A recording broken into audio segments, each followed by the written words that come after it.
eu sou a Maísa Bonissoni e este é o segundo episódio do Papo Astral, que neste mês tem a mim como hostess, já que é o mês que celebramos o Dia da Mulher. Então a gente está trazendo para esse bate-papo mulheres poderosas que ocupam cargos, digamos assim, vistos como mais masculinos.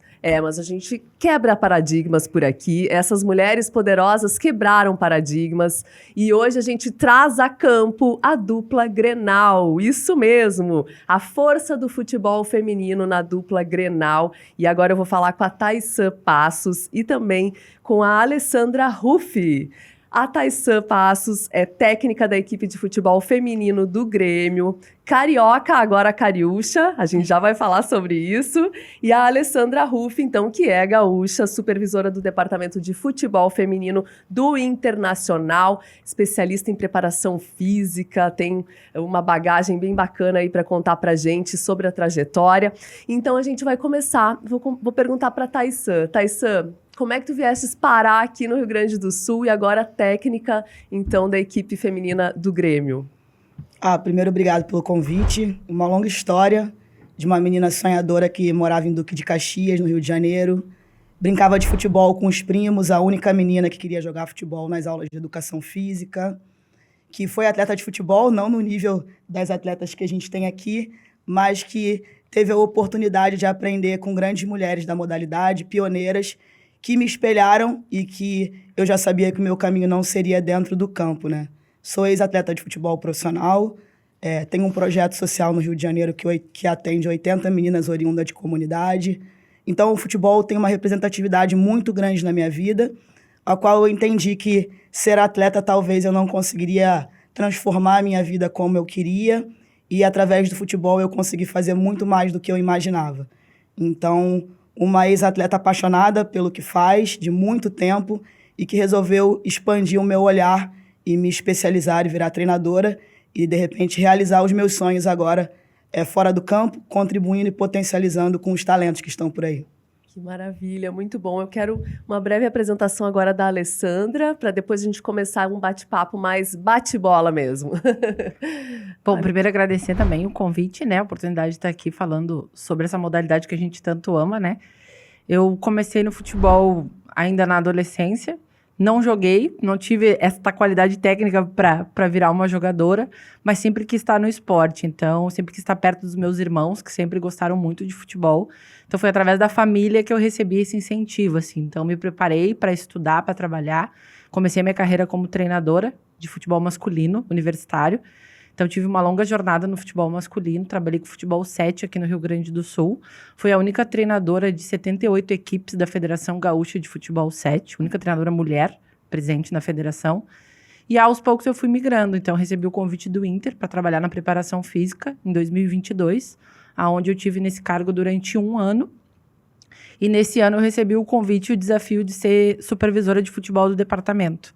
E futebol sempre foi uma paixão para mim. Então, estar dentro do futebol sempre foi o meu objetivo maior, seja no cargo que for, né? E aí eu venho me especializando e tentando buscar sempre um espaço no futebol. Eu acho que estar hoje num cargo de supervisão, eu posso contribuir ainda mais para o crescimento da modalidade, né? Fazer com que a modalidade tenha esse olhar feminino também dentro do comando dos bastidores, dentro que nem os meninos brincam, dentro da salinha do ar-condicionado. Só que não é na salinha do ar-condicionado que a gente fica, né?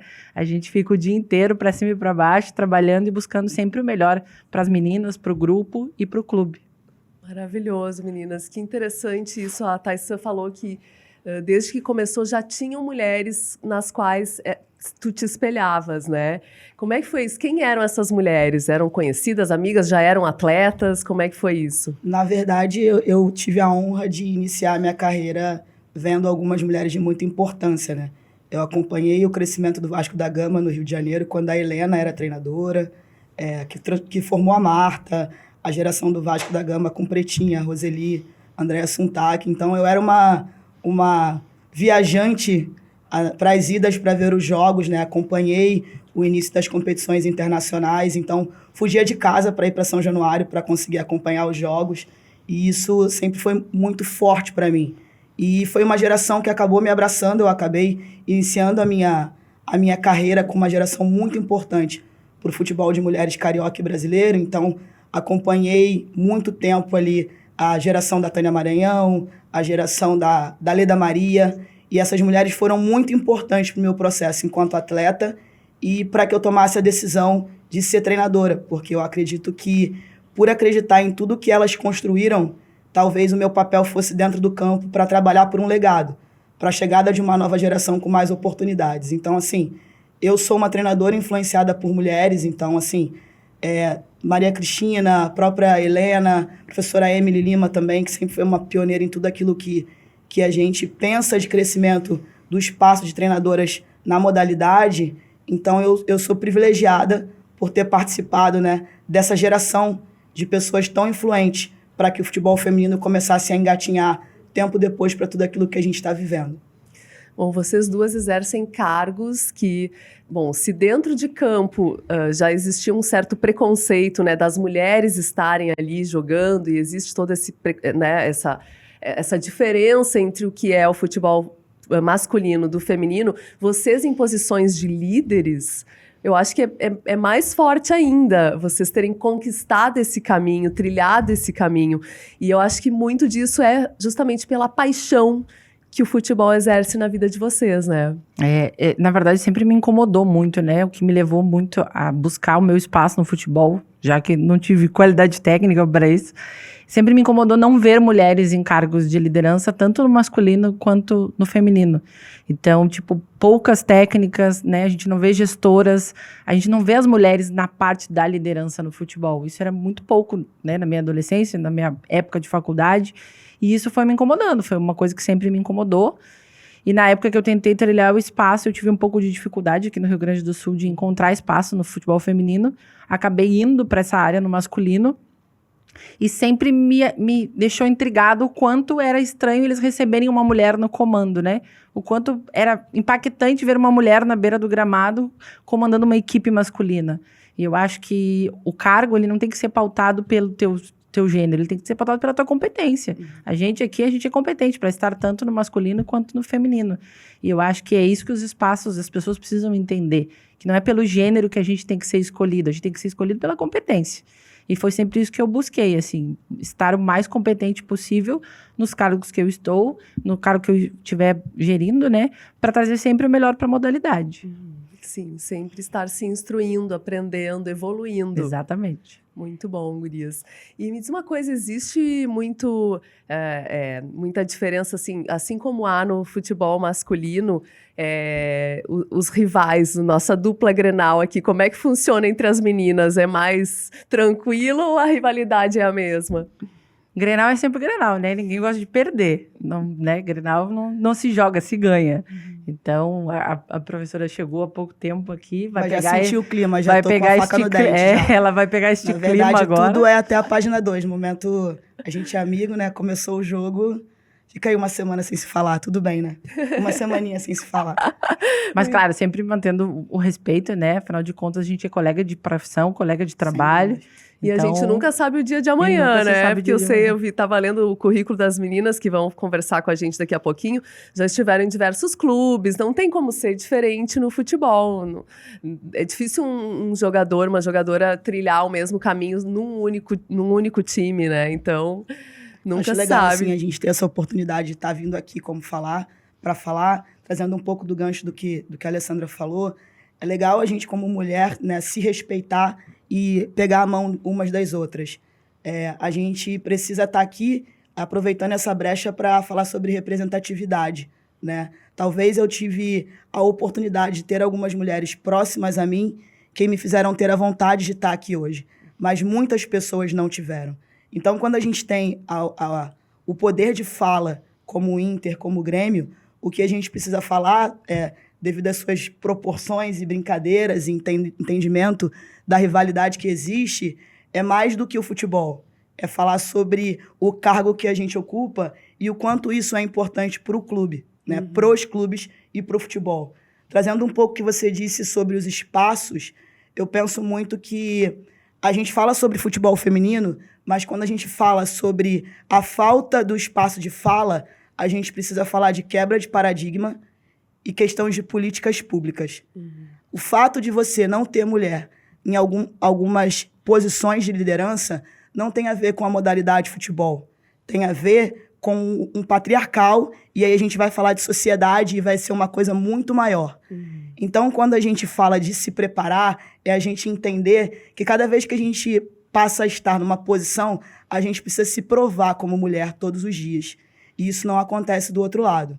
Então, esse trabalho de formiguinha, e que a gente, enquanto mulher, precisa se apoiar, independente das cores dos clubes que a gente veste, é a gente entender que é uma mudança de paradigma de uma sociedade, e hoje a gente está falando aqui dentro do estado do Rio Grande do Sul, mas que a gente acha que o porquê a gente está falando de futebol feminino desde a obrigatoriedade, as coisas estão perfeitas, e não acontece ainda tem muita coisa para quebrar dentro dos clubes e na sociedade que a gente vive. Então, o fato da gente estar falando sobre empoderamento, respeito, sobre oportunidades, a pegar a obrigatoriedade e transformar isso em oportunidades. Em a gente, enquanto mulher, aproveitar esse espaço para ser uma mulher competente. Porque eu acho que a grande questão do futebol feminino, do futebol de mulheres, é a gente entender que, assim, é futebol, mas não é o mesmo futebol. E quando a gente fala de futebol de mulheres, é a gente estar preparada para conseguir estar no cargo que é nosso de direito. Mas para isso a gente precisa estudar. E aí vem uma bola de neve, e é por isso que a gente tem meninas que estão representando tão bem os clubes agora, da nossa importância enquanto treinador, enquanto gestor, de incentivar para que essas meninas estudem, para que elas aproveitem o futebol não só como uma ferramenta técnica e tática, mas uma ferramenta de transformação social, e que elas possam voltar para a modalidade agregando por um legado e um futuro que elas estão construindo. Porque quem vai viver o melhor da modalidade não é a geração que está aqui. É a geração de 15 anos, de 14 anos. E a responsabilidade nossa, enquanto mulheres que quer que esse futuro próximo seja mais digno, é a gente se capacitar, estudar e mostrar para essas meninas que o grande caminho de dentro do campo é você entender que antes de você ser uma atleta, você é uma cidadã, e você precisa transformar a sociedade que você vive. Qual é a sua responsabilidade social enquanto atleta? Muito lindo. Falando em responsabilidade social, tu comentaste sobre o teu projeto social, né, lá no Rio de Janeiro, é o Daminhas da Bola? Isso. É isso? Conta um pouco mais sobre esse projeto. O Daminhas da Bola é o grande projeto da minha vida. Eu sou oriunda de projeto social, né, e eu jogava no futebol em que eu era a única menina.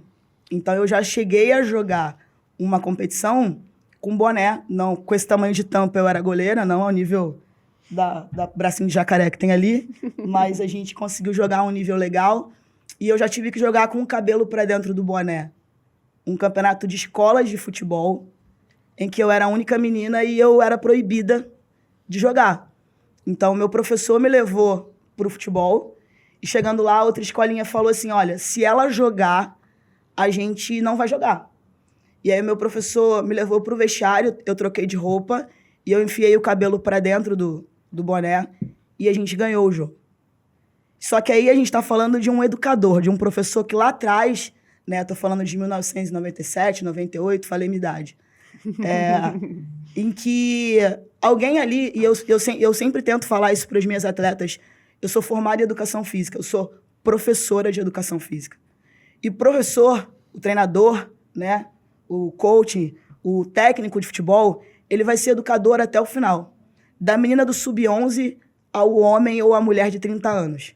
O meu papel, ele é enquanto oportunizar pensamentos e contribuir para a formação de uma cabeça pensante. Então, eu sou oriunda de comunidade, eu vim da favela Beira-Mar, no Rio de Janeiro. O meu pai era dependente químico e eu tinha tudo para dar errado. E o futebol foi a ferramenta da minha vida que não deixou que eu tivesse dado errado. Então, com o falecimento do meu pai, que foi um cara que nunca me viu jogar nos clubes em que eu passei, e a minha mãe sempre teve que trabalhar para poder gerar o sonho que eu tinha de ser atleta e fazer faculdade, eu nunca tive uma família presente que acreditasse que eu poderia ser o que eu sou. Então, hoje, eu consigo ter o apoio da minha família porque a minha família viu que deu certo. Então, o maior papel do Daminhas da Bola é educar a sociedade e as famílias em volta do projeto para que as meninas tenham o direito de ser o que elas quiserem através do futebol. E o maior orgulho da minha vida é ver os pais de as meninas de 5, 6, 8 anos levando a menina com a camisa do projeto e dizendo que a filha dele joga futebol. Esse é o maior exemplo orgulho e resultado que eu poderia dar para o futebol, que foi a grande ferramenta de transformação social da minha vida. Então, o Damiãs da Bola, ele é resultado do futebol que me salvou e do futebol social que deu certo. Então, assim, eu acredito que o futebol é a maior ferramenta de transformação social do mundo, né? Então, quando a gente é pobre, a gente tem 2 caminhos: a escola e o esporte.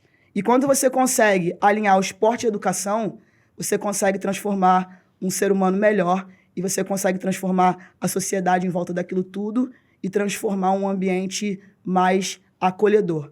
Então, o maior resultado do Damiãs da Bola não é a Tarciane, não é a Luane, são as meninas que eu consegui que falasse: não, por favor, obrigado, eu não quero, eu não vou, eu tenho o direito de não ir. Esse é o maior resultado da Damiãs e ser atleta é uma consequência de tudo isso. Muito bom, muito bom. Pegando o gancho do que ela falou agora, e eu concordo com a Thaisa nisso, a gente nunca pode esquecer que a gente é da educação física, a gente se formou professor, né? Também sou formada em educação física, e eu acho que esse é um dos legados que a gente também pode deixar na modalidade, não só os benefícios que a gente pode estar trazendo como gestora, né, para o esporte, mas para cada atleta de forma individual, né? No futuro, olhar uma atleta e dizer assim: nossa, eu vou estudar e vou fazer educação física porque tu me incentivou a fazer educação física, porque tu me mostrou que é um caminho, tu me mostrou que a mulher pode estar ali, né, no futuro, depois que eu parar de jogar. Eu sempre digo para as meninas, principalmente para as mais novas no clube, a gente tem que ter no mínimo 2 caminhos. Vocês já estão no caminho do futebol, mas ele não pode ser pautado só futebol. Tem que ter o estudo, né? A gente nunca sabe o dia de amanhã. Eu fui trocando de cargo ao longo da minha carreira. Eu comecei como treinadora, a oportunidade num grande clube apareceu para mim como preparadora. Então, eu me preparei para estar no futebol. E é o que eu sempre quis. E é o que eu falo para elas. A gente não pode ficar assim: beleza, deu certo, tô no futebol, tá tudo bem. Não, a gente tem que estar preparado para outras opções na vida, né? Para outras oportunidades. E até para dar continuidade no crescimento da modalidade. Quanto mais jogadoras estiverem inseridas, estudando, buscando um conhecimento e trazendo isso para a modalidade, mais a modalidade vai crescer, mais a gente vai estar trabalhando com a sociedade, mostrando, né? A gente tem lugar de fala hoje. A gente aparece na televisão, as meninas aparecem na televisão. E quanto mais a gente conseguir, nesse lugar de fala, falar de forma correta, que traga boas instruções, a gente está trilhando um caminho correto, né? Um caminho do bem, um caminho de crescimento. Então, é sempre bem importante a gente nunca esquecer que a gente é educador antes de ser gestor, né? E continuando transformando toda a sociedade ao redor de vocês, né? E como é que é... Como é que é gerir, assim, as meninas? Enfim, eu sei que o teu cargo como técnica já é profissional, né? Mas tu tens todo um departamento também, né? São meninas de diversas idades. A gente sabe que elas chegam, assim como os meninas, chegam muito novinhas ali e elas devem receber justamente esse estímulo, assim, de treina, joga, te empenha no futebol, mas estuda. Nunca deixe o estudo de lado. Exato. Eu trabalho com todo o departamento, então eu cuido das categorias de base e do profissional, eu dou esse suporte na parte técnica da supervisão. E a gente tem esse contato diário com as meninas, né? Elas estão sempre lá na salinha, elas vão lá pedir uma coisa ou outra, falar, desabafar. Muitas moram longe dos pais. A comissão, nós, membros da comissão, somos a referência delas aqui. Então, elas estão sempre nos procurando. E claro que quando a gente é mulher, essa procura, ela aumenta, ela é um pouquinho maior, né?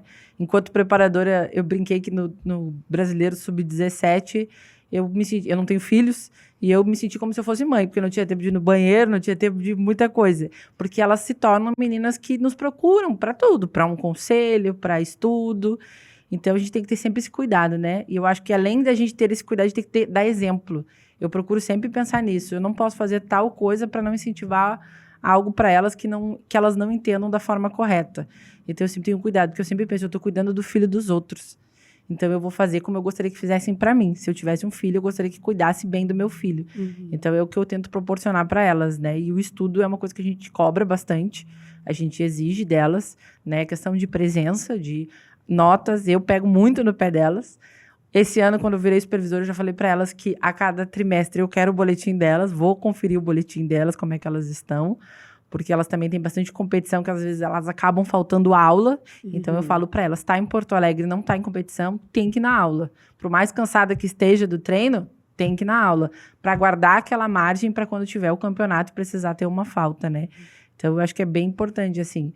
E aí, a gente vai tentando mesclar, né? A relação quando é com uma sub-15 ou quando é com as meninas do profissional, que já são mais velhas, já são, né, donas dos seus nariz. Mas, na hora, a idade sempre não importa. Elas vêm pedir um colo e um ombro amigo, seja com 30 ou com 15, e elas estão lá te pedindo uma ajuda, às vezes. E nós, como mulheres, com esse instinto materno, né, também sempre acolhemos ainda mais. Exatamente. Gurias, eu acho que vou ter que consultar o VAR. Tô brincando. Eu acho que vai rolar uma substituição aqui no nosso time, no nosso campinho aqui do Papo Astral. Agora, gurias, antes de vocês, as meninas, né, tomarem os lugares de vocês aqui pra gente conversar, eu queria que vocês deixassem um recado para aquela menina que está nos ouvindo, nos assistindo através do canal no YouTube. Aliás, se você não se inscreveu ainda no canal, te inscreve aqui, ativa o sininho para receber as notificações e, mude o seu astral com a gente, certo? Gurias, então, uma mensagem para aquela menina que está começando, que está desejando, almejando chegar onde vocês chegaram, cargos de liderança nesse universo que é, sim, feminino. Por que não, né? Gurias, um recado. Qual seria? Eu diria que, primeiro, para as meninas, estudem, se qualifiquem e nunca esqueçam que futebol é para todos. Não é só para determinado público, é para todos. A gente tem que batalhar, correr atrás dos sonhos. Não desiste do seu sonho, porque tem espaço para todo mundo. Se prepara, se qualifica e não deixa que as pessoas te digam não. No primeiro não, tu já desista. Vai atrás que uma hora vai acontecer. Tenha fé e acredita que vai acontecer. Trazendo um pedaço da fala do que a Alessandra falou, e hoje eu perguntei para a substituição, né? Meu papel enquanto treinador, eu perguntei para Vivi assim, o que você vai fazer quando você parar de jogar futebol? Foi a minha pergunta para ela, assim. Qual a sua formação? Acho que antes de treinador, eu preciso entender o ser humano que está na minha frente. Então, assim, eu falo muito sobre Paulo Freire. Eu vou falar 3 frases de João Batista Freire que são importantes, que a gente fala da pedagogia do futebol. A pedagogia do futebol de rua. Eu aprendi a jogar futebol na rua, e a rua é a rua para todos. O futebol livre, né? Entregar o futebol ao atleta, entregar o futebol à jogadora. E eu falo muito para as minhas atletas que o meu papel ali não é ensinar futebol para quem está no profissional. O meu papel ali é organizar pensamentos e fazer elas pensarem o jogo. Então, assim, como educadora, queria deixar para as profissionais que estão entrando, e a gente sabe que é muita gente, muita ex-atleta que procura a gente para trabalhar com futebol, a gente não esquecer 3 coisas. Ensinar bem o futebol, ensinar mais do que o futebol e ensinar o futebol para todos. Isso a gente não pode esquecer como educador.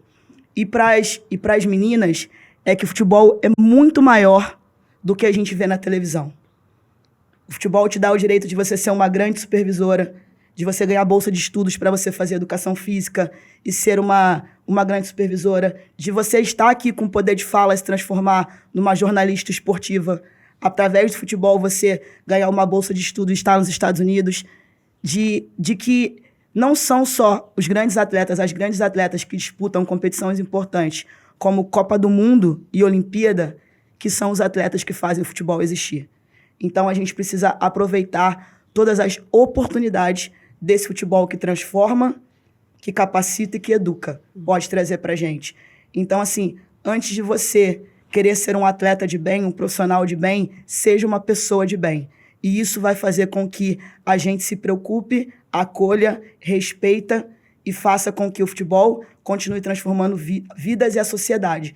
Porque é a única modalidade, né, que a gente tem aí em que joga o azul, o amarelo, o branco, o negro, a mulher, o homem, e você tá todo mundo disputando a mesma coisa e no final todo mundo comemora o gol. A bola não entra por acaso. E a gente precisa fazer para que a bola chegue no gol, ela precisa passar por alguns processos que são importantíssimos para o resultado final. Então, assim, acredita muito mais do que aquilo só de fazer o gol. Se transforme e aproveite as oportunidades em geral que o futebol pode proporcionar. Uau, que lindo! Obrigada, gurias. Segundo tempo, então, do nosso Grenal aqui no nosso Super Papo Astral, desta vez com as atletas maravilhosas, a Bruna Benites, que veio direto lá do Mato Grosso e hoje capitã da equipe de futebol feminino do Internacional, e também a maravilhosa Vivi Rosel, paulista, goleira, então, da equipe de futebol feminino do Grêmio. Bem-vindas, meninas. Muito obrigada. Essas duas atletas já foram, enfim, seleção brasileira, diversos títulos aí na carreira, mas, enfim, vou tentar pedir para que elas resumam, então, o seu currículo. Podemos começar com a Bruna. Bruna, conta um pouquinho aí da tua trajetória. Primeiramente, é um prazer estar aqui, agradecer o convite. A trajetória é longa, né? Mas, resumidamente, eu sou a única mulher de 4 filhos, então a brincadeira é jogar futebol para estar junto com meus irmãos. E isso foi o que me colocou em contato com o esporte. E fui desenvolvendo. Inicialmente, o objetivo não era ser uma atleta profissional, eu nunca pensei nisso. Eu sempre vi o esporte como uma oportunidade de estudar. E foi exatamente o que eu fiz. Viram que eu tinha talento, fui ganhando bolsas de estudo e até consegui me formar. Me formei em 2008, faz tempo, eu sou fisioterapeuta de formação. E depois que eu me formei, eu parei de jogar por 2 anos, trabalhei com fisioterapia. E em 2011 recebi um convite para voltar a jogar futebol, que foi no Foz Cataratas, na época o nome do clube. E dali para cá tudo aconteceu na minha vida. No ano seguinte foi minha primeira convocação para a seleção brasileira, em 2012 participei das Olimpíadas.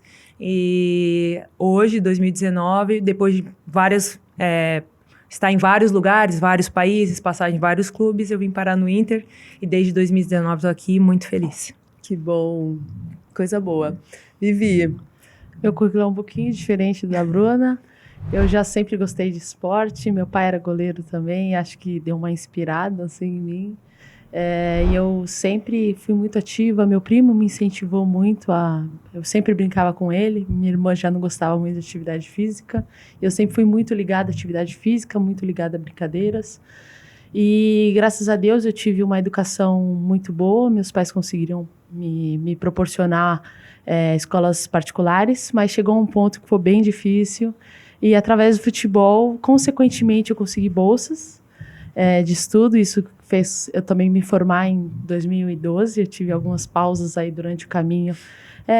Naquela época a gente não tinha garantias de clubes, então a gente jogava 1 ano e se aquele time não continuasse, a gente tinha que migrar. A gente tinha muitas incertezas na época, então a gente acabava migrando um pouquinho mais e era muito difícil você se manter na mesma cidade, com a mesma bolsa. Porém, eu consegui me formar em 2012 em Educação Física, consegui minha dupla nacionalidade, fui jogar fora do país. Isso foi muito importante para o meu crescimento e desenvolvimento na modalidade. Joguei na Noruega, na Islândia, tive convocações pela seleção. Primeira sub-20 foi em 2008. 2008, faz um tempinho. E com isso eu acabei jogando em vários clubes e ano passado eu vim para o Grêmio. Estou muito feliz, estou aqui hoje. Muito bom, gurias.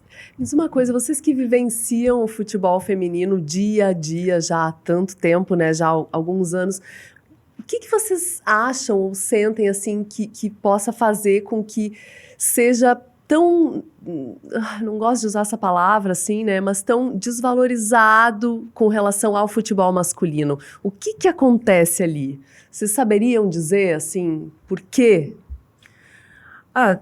Para mim é claro, o problema é cultural, né? A gente tem uma cultura, infelizmente, machista ainda quanto a isso, né? Óbvio, falando do futebol, porque é a minha modalidade, mas a gente também vê isso em outros esportes. Não sei se na mesma proporção, mas também acontece. Então, nós temos uma cultura de que o futebol é um esporte masculino e eu não sei por que a gente vivencia muitas vezes, as pessoas parecem que têm raiva. É uma coisa assim, desmedida. Porque você tem outros esportes que também são ditos como masculino, né? Você pega, por exemplo, o UFC, que tem mulheres lutando. E quando qualquer coisa acontece, uma notícia, você não vê tanto, por exemplo, rede social postou. Você vai olhar os comentários, você não vê tanto comentário com raiva. Mas quando é algo relacionado ao futebol feminino, é uma enxurrada de coisas ruins. Óbvio que também tem muita gente que gosta, a gente vê que vem crescendo, a gente vê que cada vez mais a gente está ganhando espaço, né? Muita gente falava, não passa na televisão porque não tem público, as pessoas não querem ver. E a gente está vendo que isso é totalmente o contrário. Tem público, sim. A prova disso são estádios lotados, a prova disso é cada vez mais crianças querendo ingressar na modalidade, né? Eu, quando era criança, eu tinha que jogar com os meninos. E até uns 10 anos, uma vez eu me lembro de ter perguntado pro meu pai se era errado jogar futebol. Porque eu era a única dentro do meu bairro, na minha escola, e ninguém queria jogar. E aí, uma vez cheguei em casa, eu falei, pai, por que as meninas não jogam futebol? Por que tem alguma coisa errada? É errado jogar? E meu pai falou, não é, que não é comum, mas você pode fazer o que você quiser. E foi ele que me deu esse empurrãozinho para eu entender que eu não estava errada. E eu me sentia culpada, porque ninguém queria jogar de verdade. Então, eu acho que é uma questão cultural mesmo, né? A gente, aos poucos, tá quebrando esse paradigma, tá mudando a visão das pessoas, mas o caminho é longo ainda. A gente vem caminhando, vem crescendo passo a passo, mas eu acredito que o caminho é longo, mas nós estamos no caminho certo.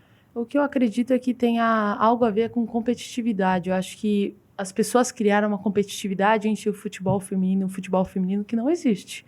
A gente não está aqui para tirar a visibilidade do masculino. Pelo contrário, a gente quer a nossa torcida, a nossa visibilidade.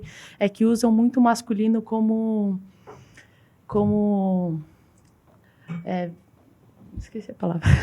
Usam como muleta para que a gente se desenvolva. Então, o masculino precisa abrir portas para a gente. Eu acho que isso, no começo, desenvolveu assim. E hoje, obviamente, que a gente precisava de um empurrãozinho. Acho que a gente precisava da equipe masculina também ajudando para que a gente pudesse ter a nossa visibilidade. Mas, com o tempo, a gente conseguiu demonstrar que o futebol feminino tem voz. Tem gente que gosta. E, obviamente, que o futebol feminino vai se desenvolver muito. A gente ficou 40 anos parado, sem desenvolvimento. É um esporte que tem muito para desenvolver, tem muito profissional que precisa ainda entrar na modalidade, se capacitar para que a gente possa desenvolver a modalidade, e tem espaço e tem lugar. Então, acho que é só o começo do que a gente ainda vai conseguir ainda no futuro. Existe essa comparação, né? Que tem muita gente que acha que para elogiar a gente precisa depreciar o outro, ou para elogiar o outro precisa diminuir. E acontece muito das pessoas falarem, nossa, vocês jogam melhor do que os caras. Só que isso não é um elogio. E eu entendo que não é nem por mal, né? Eles falam, muitas vezes, querendo que a gente se sinta bem, se sinta valorizada. Mas não, tem espaço para todo mundo. Eu acho que não é que o futebol feminino vai tomar o espaço de ninguém. Não, tem espaço para todo mundo. Tem público para todo mundo. E eu acho que é isso que falta ainda para as pessoas entenderem. É o mesmo esporte, você joga debaixo do mesmo sol, debaixo da mesma chuva. E sem comparações. Acho que a gente precisa do nosso espaço pelo nosso merecimento. E eu acredito que o caminho já tá sendo aberto, né? Para a gente caminhar com as nossas próprias pernas, né? Ainda não é tão rentável quanto se espera, mas num futuro muito próximo será. Isso aí. Bom, e é por isso que a equipe aqui do Papo Astral achou tão importante dar essa voz, essa fala para vocês, né? Para a gente conversar mais, falar sobre isso. Valorizar ainda mais, né, o futebol feminino. Gurias, e como é que funciona assim? Vocês têm muito contato com jogadoras mais jovens que estão começando, meninas? Tem contato com elas, assim? Sim. Como é que funciona? Como é que elas as enxergam? Como é que rola o incentivo, né, da parte de vocês para com elas? Hoje tudo é mais acessível, né? Com a TV, com a internet, ficou muito fácil de você ver um ídolo seu, uma mulher jogando na TV, ser esse espelho que a gente não teve, né? A gente não via um jogo de futebol feminino e falar, poxa, eu quero ser jogadora. Isso veio muito dentro do que a gente se identificava, enfim, a gente acabou se tornando jogadora, mas hoje tem jogos Hoje a gente consegue ir num jogo de futebol no estádio, assistir uma competição feminina. Hoje se fala mais do futebol feminino. E, obviamente, que a gente virou espelho para as meninas mais novas que estão chegando. Então, isso é muito legal, é de uma responsabilidade enorme também, porque as nossas ações, elas refletem no que as meninas vão encontrar. Então, é muito importante que a gente também se desenvolva e entenda que nós precisamos mudar algumas atitudes também, que antes a gente não era cobrada e hoje a gente é, e servir de exemplo. Então, muitas meninas hoje veem a gente de outra forma, querem trocar ideia, a gente é super aberta a isso, tenho certeza que a Bruna também é, Bruna eu conheço muito próxima a ela, e a gente é muito acessível para isso, e às vezes parece que elas se surpreendem, porque a acessibilidade é tão fácil de estar falando com a gente, de estar trocando uma ideia, que às vezes os pais falam, caramba, que legal, nossa, eu pensei que você não ia me responder essa mensagem, eu pensei que você não ia dar atenção à minha filha, e é totalmente o contrário, a gente gosta de estar em contato com elas para servir de exemplo, poder encurtar caminhos que a gente pode ver que, fazendo assim você vai conseguir ir além, muda sua atitude aqui, e incentivando também, porque a gente quer ver mais as meninas jogando futebol e fazendo o que elas querem fazer. Acho que o principal é nós entendermos que hoje nós somos referência. Né? O fato de você ter toda essa visibilidade, fazer com que essas meninas elas tenham um espelho, né, um espelho real, porque eu admirava o trabalho dos jogadores, né? Era o mesmo esporte, então eu gostava de determinado jogador. Hoje elas têm essa possibilidade de admirar atletas que são mulheres como elas. E ali dentro do Inter a gente tem uma proximidade muito grande, né? O meu time hoje é muito jovem. Então, a gente tem as meninas da base que treinam ali também. Então, com frequência, a gente se cruza, a gente conversa. Algumas delas, às vezes, sobem para treinar com a gente. Hoje, por exemplo, na hora do almoço ali, estava conversando com uma das meninas que foi treinar. Ela falou para mim, nossa, eu estava nervosa, mas eu gostei muito. E aí, você troca uma ideia, né? Fala, espero que você venha mais vezes, né? Porque ajuda, isso é bom para você crescer. Se você tiver uma dúvida, pergunta. Então, acho que esse acesso, essa facilidade, você conversar, você demonstrar que você se importa, você enxergar aquela menina que te admira, isso é muito importante, porque coloca nelas aquele sentimento de que as coisas que elas estão fazendo também tá valendo a pena. E elas entenderem que elas são vistas, né, que nós estamos ali com frequência, a gente passa por elas, a gente trabalha com elas, hora ou outra elas estão ali do nosso lado, então não tem essa distância toda de, nossa, de repente, ela é minha ídola e ela tá ali, eu tô aqui. Não, a gente tá no mesmo nível ali. Então, acho que isso é importante. Essa é a parte legal da coisa, de você poder conviver com aquelas meninas ali que te admiram e a gente também entender a responsabilidade que nós temos de ser um exemplo para elas e fazer com que elas se sintam bem e que elas queiram, né, estar no nosso lugar num futuro muito próximo. Legal. Gurias, como é que é a torcida de vocês? Ela é composta por mais mulheres, homens? É mista? É a mesma torcida do futebol masculino? Família. É família? Família? Mais família. A diferença, assim, a maior diferença que você olha no estádio, você sempre vê família, assim, criança, bastante criança, até bastante gente mais velha também. Então, é bem legal, um ambiente bem legal. Que bacana. E é bem, bom. acho que mais leve, eu diria, porque você vai numa torcida, por exemplo, eu fui na final do ano passado do Campeonato Paulista, se eu não me engano, você vê o clima um pouco mais leve, não tem tanta... obviamente que tem as torcidas organizadas, mas você vê um ambiente que tá leve, que todo mundo pode ir e tá tudo bem você torcer para outro time, mas tá todo mundo lá. Cristiane foi tirar foto com as minhas com a torcida do Corinthians, isso demonstra o respeito que a modalidade tem, não tem esse peso todo. Eu acho que é muito legal. É um pouco mais leve, então, essa rivalidade. E na hora do Grenal? Não, mas o ambiente em si de estádio, obviamente que você tem a pressão, obviamente que você tem essa coisa de Grenal, tá na gente, não tem jeito. Porém, você vê muito mais crianças, você vê um ambiente um pouquinho mais leve, eu diria. Sim, os clássicos, eles têm, principalmente aqui, né, aqui no Sul, você vê que é uma outra conotação, né? Não é só futebol, é mais do que futebol. Então, o Grenal, ele acaba sendo tão intenso assim por tudo, né? Por essa conotação de cultura mesmo, né? Perfeito. Porque aqui você nasce ou você é um ou você é outro. Então, isso acaba ficando enraizado, né? A partir do momento que você veste a camisa ali do clube, você vai defender e você tem noção da responsabilidade. E semana passada nós ouvimos uma frase ali de um novo membro da comissão técnica, e eu acredito que ele seja daqui, e uma coisa que eu nunca tinha parado para pensar, ele falou: meninas, vocês têm que entender que a camisa que vocês vestem, ela representa muita coisa. Pessoas nascem e a primeira roupa que eles colocam é a camisa do time. Pessoas morrem e as pessoas cobrem o caixão com a bandeira daquele clube. Então, eu nunca tinha parado para pensar sobre isso. Eu sempre tive respeito, forte, sempre né? tive noção do que representa vestir a camisa de um clube. Eu falo muito para as meninas que nós trabalhamos com o amor das pessoas. Porque tem gente que o clube é o maior amor da vida daquela pessoa. Só que eu nunca tinha pensado por esse lado, né? Tipo, pô, a pessoa nasceu, uma criança nasceu, a primeira roupa que a família vai dar é a camisa do time.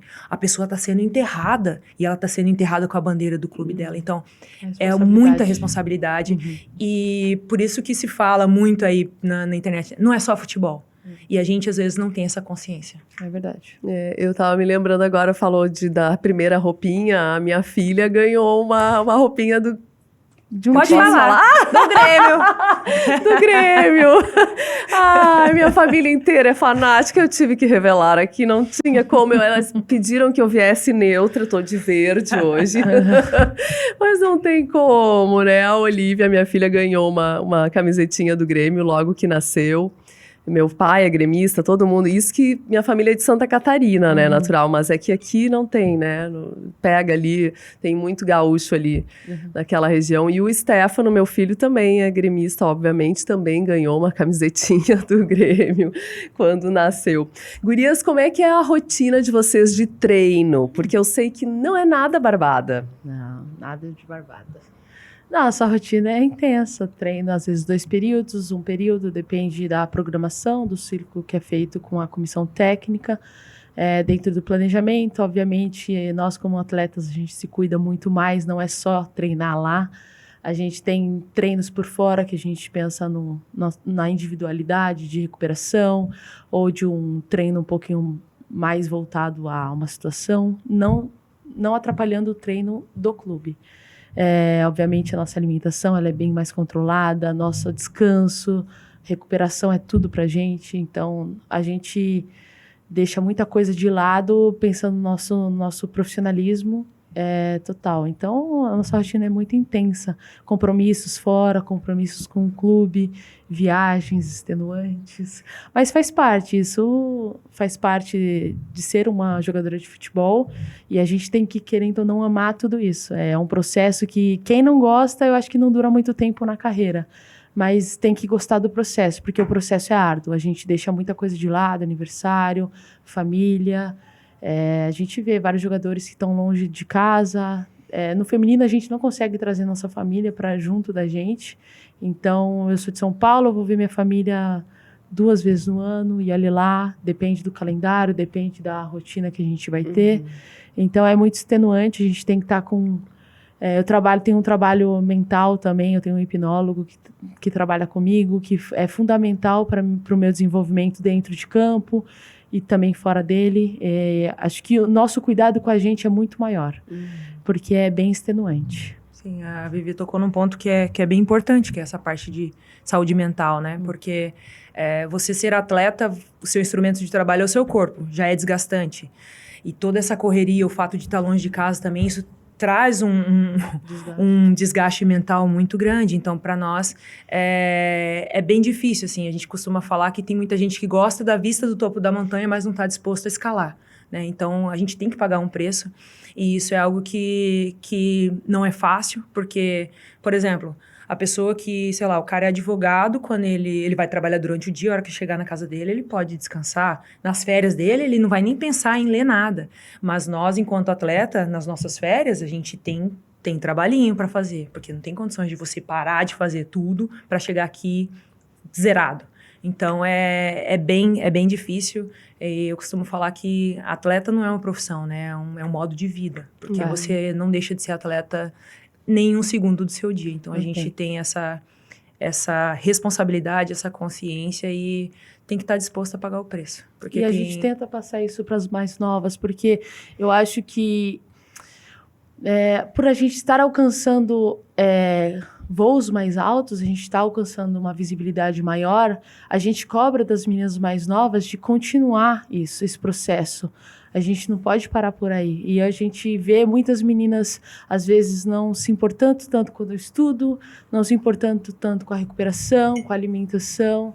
E isso a gente é chata em relação a isso, porque a gente pega no pé mesmo. Porque, principalmente mentalmente, a gente vê o desenvolvimento muito, muito lento. A gente vê muitas meninas sofrendo mentalmente com coisas pequenas que poderiam ser resolvidas de outra maneira. Por isso que a gente toca tanto na tecla da parte de se cuidar, da parte mental, alimentação. Não é só você chegar numa seleção e se cuidar lá. Você tem que se cuidar no clube para você conseguir atingir lá e se manter por lá.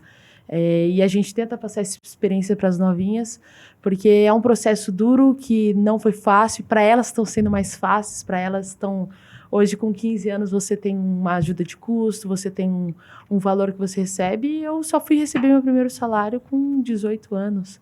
A primeira carteira assinada foi com 2021.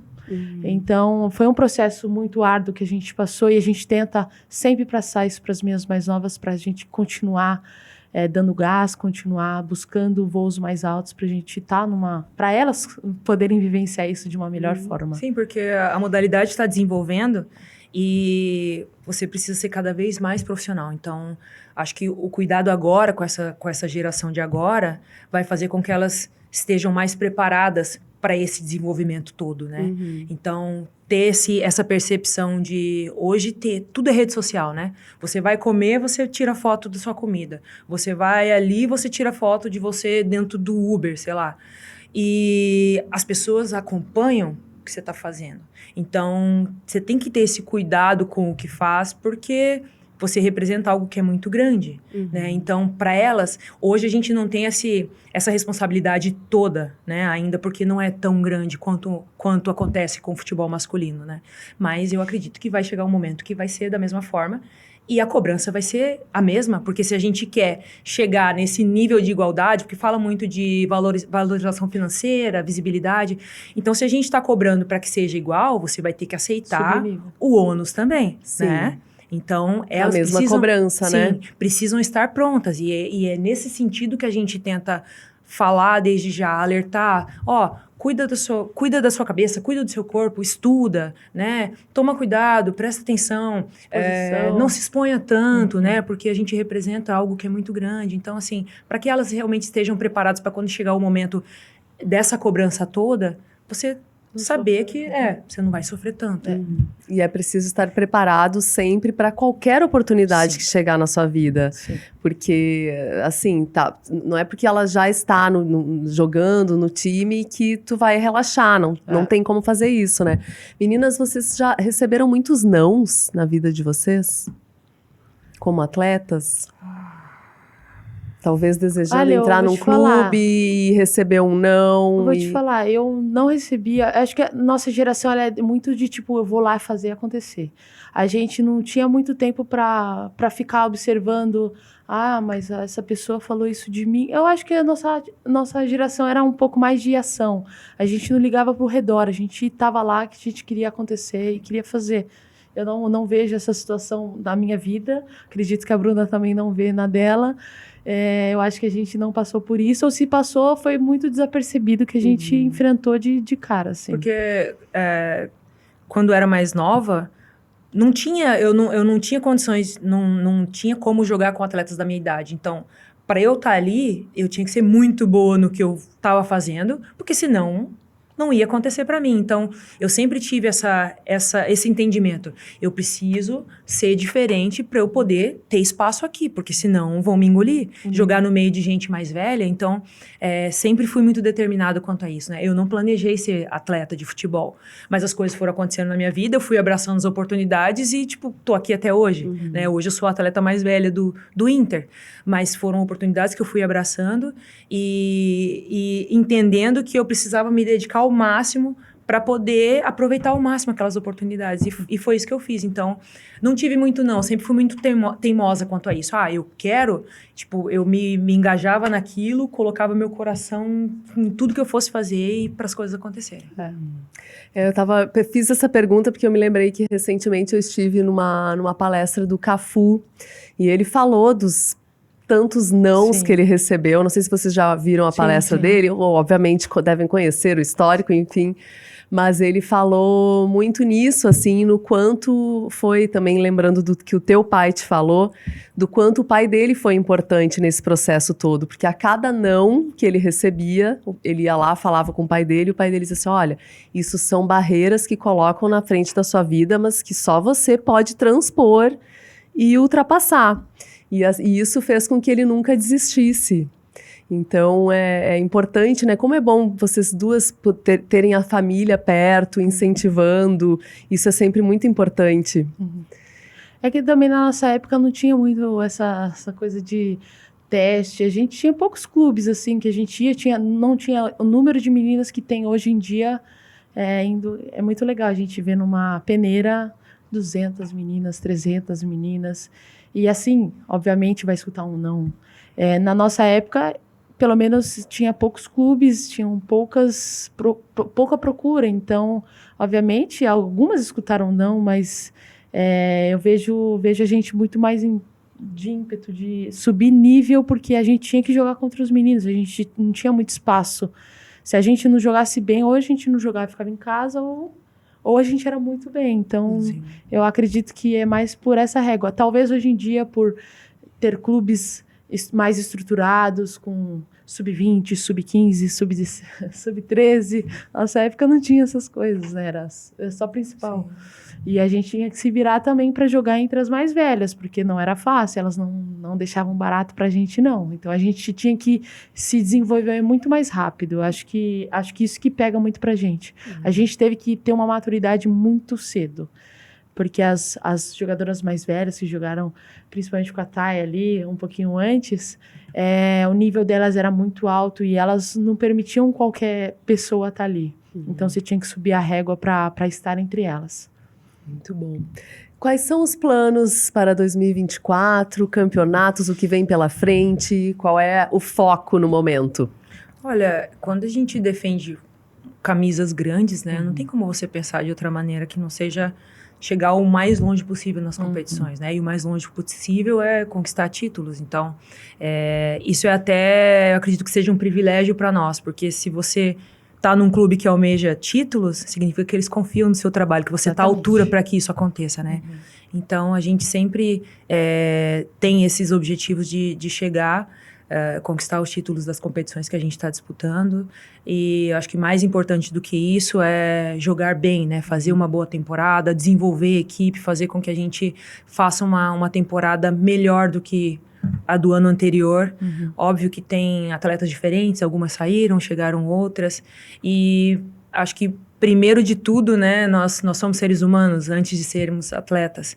Então, a minha responsabilidade maior, pelo fato de ser atleta mais velha também, é fazer com que as pessoas que estejam ao meu lado sejam melhores esse ano. Então, eu sempre falo isso para elas também. Cada uma de nós aqui tem a obrigação de fazer quem está do nosso lado melhor. E se você consegue fazer isso, aos poucos você vai tendo pessoas, né, melhores, pessoas que não são as mesmas, né? Se alguém chegar na sua vida e sair da mesma forma, você não fez o seu papel. Então, eu acredito que para esse ano é fazer uma temporada melhor do que foi no ano passado e fazer com que as meninas se desenvolvam mais do que nós tivemos o desenvolvimento no ano passado. Perfeito. Classificação para outros campeonatos também, Supercopa, a gente almeja. A gente almeja uma classificação muito melhor esse ano. A gente vem com um time, acho que mais desenvolvido para esse campeonato. A gente está almejando coisas grandes para o Grêmio. A nossa estrutura melhorou bastante, uma comissão nova que está mais engajada, mais determinada. Então, eu vejo com bons olhos esse ano para o Grêmio. E, obviamente, a gente sempre vai buscar voos mais altos, a gente sempre vai buscar uma competitividade maior com os times paulistas, que também é a nossa rivalidade de estado para estado. E entre a gente sempre vai buscar o título, não tem como. Muito bem. Gurias, vocês já jogaram juntas na seleção brasileira, isso?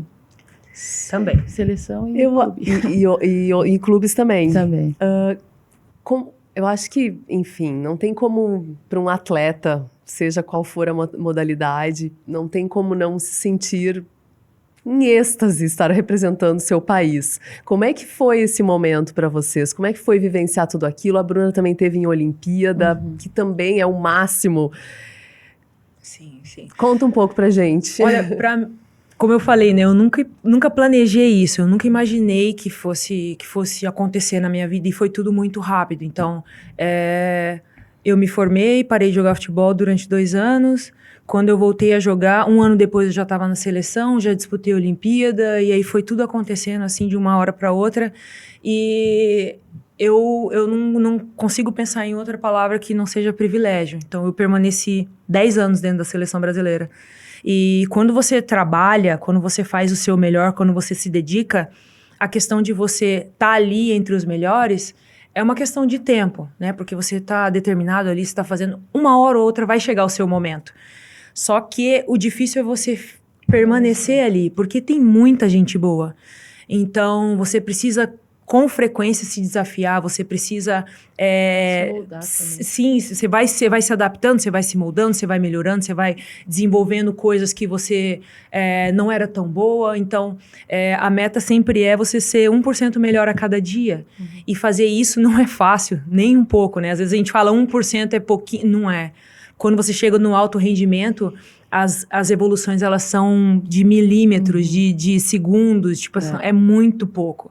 E esse muito pouco faz uma diferença absurda a longo prazo. Então, foi um privilégio muito grande ter esse período todo, estar ali dentro de... Você estar num país tão grande, com tantos talentos, e você fazer parte daquelas 20 e poucas atletas que estão ali, é um privilégio muito grande. Então, foi um momento muito especial para mim, aproveitei bastante, e hoje eu fico muito feliz de ter feito parte, né, de ter feito parte deixar um legado ali, e ver que a geração que está vindo agora tem coisas muito melhores, né, muito mais estrutura, muito mais oportunidade, jogam muito mais, né, porque antes não tinham tantos jogos, tantas competições, elas jogam muito mais hoje, e é muito legal. Então, acho que se fosse para definir uma palavra, fazer parte da seleção brasileira é privilégio, não tem outro. É difícil falar depois da Bruna, né? Eu não sei. Eu errei. Acho que ela disse tudo, é um privilégio estar representando a seleção, querendo ou não, lá você é um espelho. E uma coisa muito importante que ela falou da evolução de 1% a cada dia é que o que as pessoas às vezes não olham é que a gente está sendo julgada a cada jogo. A gente está sendo julgada por 100% a cada jogo. E não tem, humanamente, é impossível você estar 100% cada jogo, perfeitamente. Os jogadores também são muito julgados por isso, de estar 100% cada jogo. Isso é muito difícil. Você conviver psicologicamente é muito difícil. Você tem que saber também... Estar no seu auge é legal, mas estar também numa fase não tão boa é mais difícil ainda. Tem muita gente que desiste nessa fase, que não é fácil. Por isso que a parte mental é tão importante pra gente. Você se manter 10 anos numa seleção não é moleza. Porque você vai estar em algum momento ali, você não vai estar tão bem.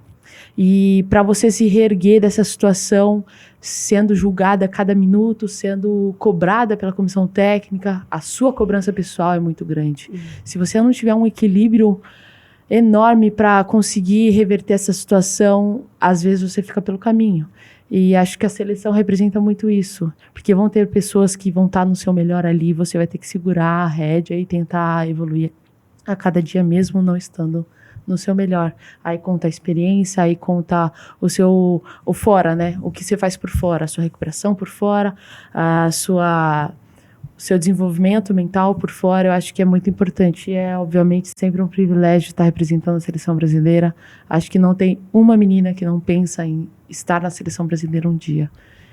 Acho que foi muito sábio essas palavras. Gurias, a gente já estourou, inclusive, a prorrogação deste segundo tempo, neste Papo Astral, Grenal maravilhoso. Quero agradecer a presença de vocês. Obrigada por trazer tanto conteúdo, tanta inspiração para mais mulheres dentro desse universo maravilhoso que é o futebol feminino. Obrigada pela participação de vocês. Eu que agradeço, espero que isso sirva, essa conversa sirva para muitas meninas se inspirem e possam ser melhor a cada dia. Obrigada, foi um prazer. É sempre bom falar sobre futebol feminino. E meninas, continuem trabalhando, se dediquem, estudem e nós vamos crescer muito. E se você curtiu esse nosso bate-papo, já segue aqui o nosso canal, ativa o sininho para receber todas as notificações e ficar por dentro de mais bate-papos super alto astral aqui no Papo Astral das Tintas Renner. Um grande beijo, até a próxima!